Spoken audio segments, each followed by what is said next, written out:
You mentioned a couple of terms like the Great Resignation. Well, the Great Resignation happened last year around the end of the summer. It was the September Shuffle, as another good friend of mine mentions it. And it says, we saw this. It was this pent up movement of Yes. personnel, of people that over the course of a year, year and a half would have normally migrated.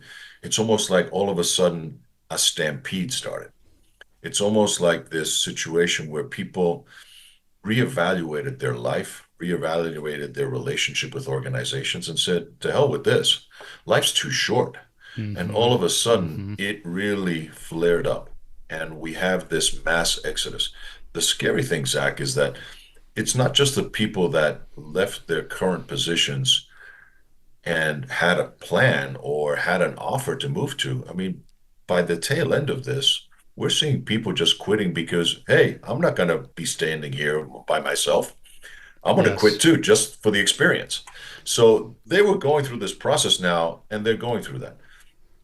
Case in point, last year, if you look at the numbers of new businesses that were established, everybody went out and started their own company.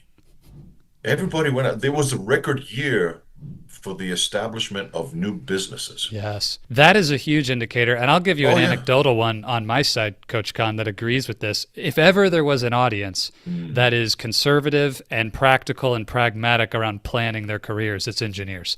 Oh, And I've had, I don't know how many conversations with engineering leaders who have already quit their job with no plan where they're going to go.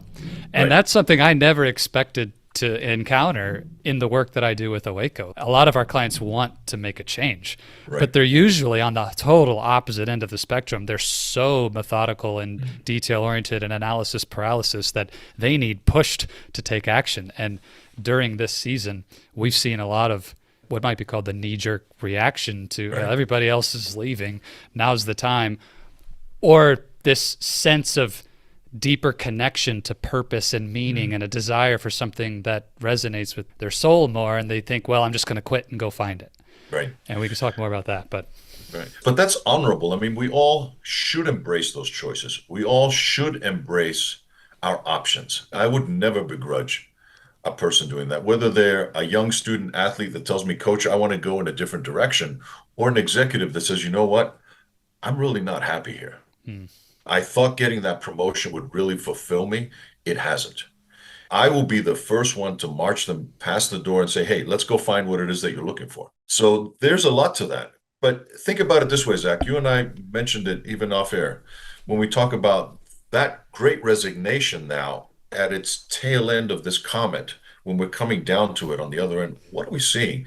Those same record number companies that started are now shutting down.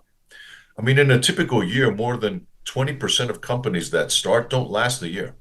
Then that number is even higher because a yeah, lot of these growing. people realized that, you know what, hey, maybe this is not all that it's cracked up to be.